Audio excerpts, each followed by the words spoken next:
1978 সাল থেকে মূলত আমার রাজনীতি জীবন আমি শুরু করি। আমাদের শহীদ রাষ্ট্রপতি জিয়াউর রহমান সাহেবের নেতৃত্বে যখন জাগদল থেকে আরম্ভ করে তাহলে যখন বিএনপি প্রতিষ্ঠিত হয়, সেই বিএনপির লগ্ন থেকে আমি আমার রাজনীতি জীবন আরম্ভ শুরু করি। ওই সময়কার রাজনীতি আর বর্তমান রাজনীতি আকাশ পাতাল ব্যবধান। আমরা শহীদ রাষ্ট্রপতি জিয়াউর রহমান সাহেবের 19 দফা বাস্তবায়ন লক্ষ্যে আমরা রাজনীতিতে অংশগ্রহণ করি এবং আমরা বিভিন্ন কর্মসূচি পালন করেছিলাম ওনার নেতৃত্বে, এবং দেশকে একটা সুন্দর দেশ হিসেবে গড়ে তোলার লক্ষ্যে, স্বনির্ভর দেশ হিসেবে গড়ে তোলার লক্ষ্যে আমাদের এটা টার্গেট ছিল। যেই টার্গেটটা, যেই স্বনির্ভর কর্মসূচি, তার মধ্যে যেমন খাল খনন করে দেশকে উন্নয়নের দিকে এগিয়ে নিয়ে যাওয়া, উৎপাদনমুখী উদ্যোগ নিয়ে আজকে আমাদের বর্তমান মাননীয় প্রধানমন্ত্রী শহীদ রাষ্ট্রপতির সুযোগ্য সন্তান, তিনিও সেই 19 দফা কর্মসূচি কে সামনে রেখে উনি একটি কর্মসূচি দিয়েছেন 31 দফা। সেই 31 দফার মধ্যে এই খাল খনন কর্মসূচি, এই প্রকল্পটাকে উনি বাস্তবায়ন করার লক্ষ্যে পদক্ষেপ নিয়েছেন। একটা দেশকে প্রথমত দেশকে কিভাবে এগিয়ে নিয়ে যেতে হবে, কিভাবে উৎপাদন বাড়িয়ে বিভিন্ন কর্মসূচির মাধ্যমে স্বনির্ভর করতে হবে, সেটা আমাদের বর্তমান প্রধানমন্ত্রীর চিন্তায় এটা এসেছে। এটা একটি বিশাল ভালো উদ্যোগ নিয়েছেন।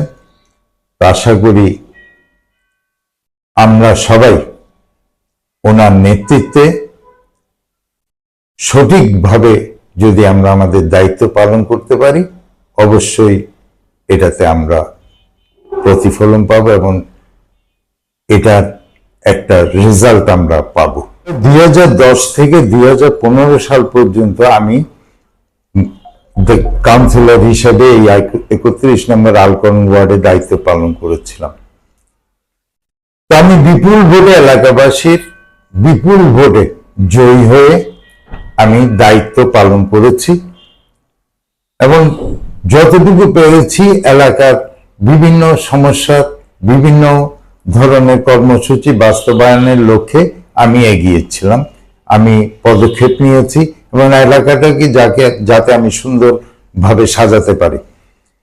বর্তমানে 5 বছর 15 সাল নির্বাচনের পরেও আমি নির্বাচন করেছি, অংশগ্রহণ করেছিলাম 2020-এ, 2015-তে করেছি, 2020-ও করেছি, এবং কিভাবে আমি ওই সময়কালেও আমি নির্বাচিত হয়েছিলাম, কিন্তু সেই স্বৈরাচারী ফ্যাসিস্ট আওয়ামী লীগ সরকার আমাকে সেই নির্বাচিত হতে দেননি।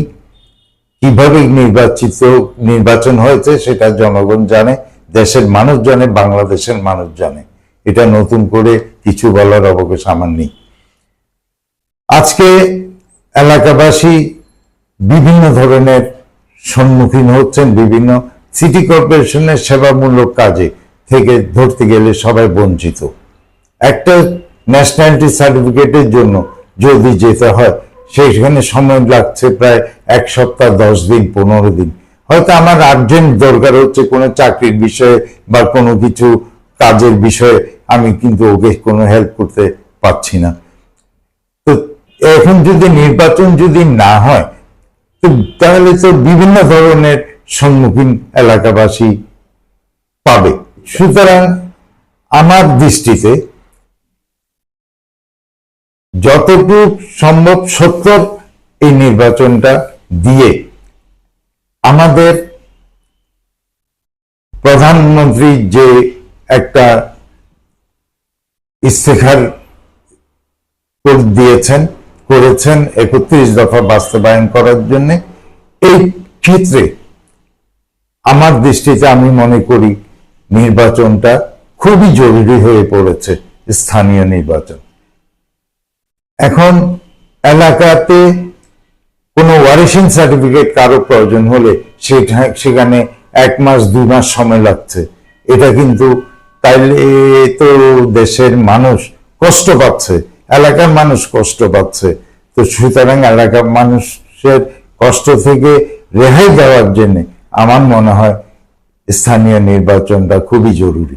দেখুন, আমি 2010 থেকে 2015 সাল পর্যন্ত যে দায়িত্ব পালন করেছিলাম, সেই 5 বছরের মধ্যে আমি এলাকাটাকে অনেক ধরনের বিভিন্ন যে সমস্যা ছিল দীর্ঘ বছর ধরে, সেগুলা যতটুকু পেরেছি আমি সমাধান করে দিয়েছি।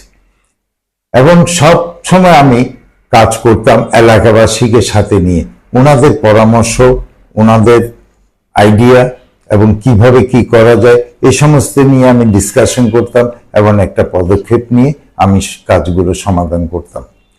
তদ্রুপ এখনো যে এলাকাতে সমস্যা নেই সেটা তো বলা যাবে না।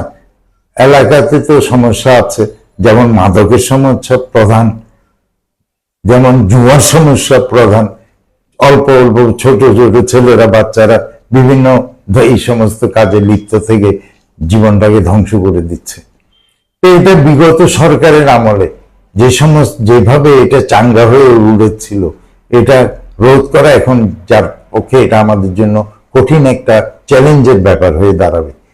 তো যাই হোক, আমরা চেষ্টা করব এই মাদক মুক্ত রাখার জন্য এবং বিভিন্ন অসামাজিক কাজ যাতে এই এলাকাতে কোনো অবস্থাতেই যাতে এটা না হয়, সেই জন্য আমাদের এলাকাবাসীকে নিয়ে আমরা এর জন্য আমরা পদক্ষেপ নেব। আমি আন্দোলনবাসী থেকে চাই জাতি, ধর্ম, বর্ণ নির্বিশেষে আমাকে 2010 সালে যেভাবে সবাই মিলে প্রত্যক্ষভাবে এবং পরোক্ষভাবে নির্বাচিত করেছেন,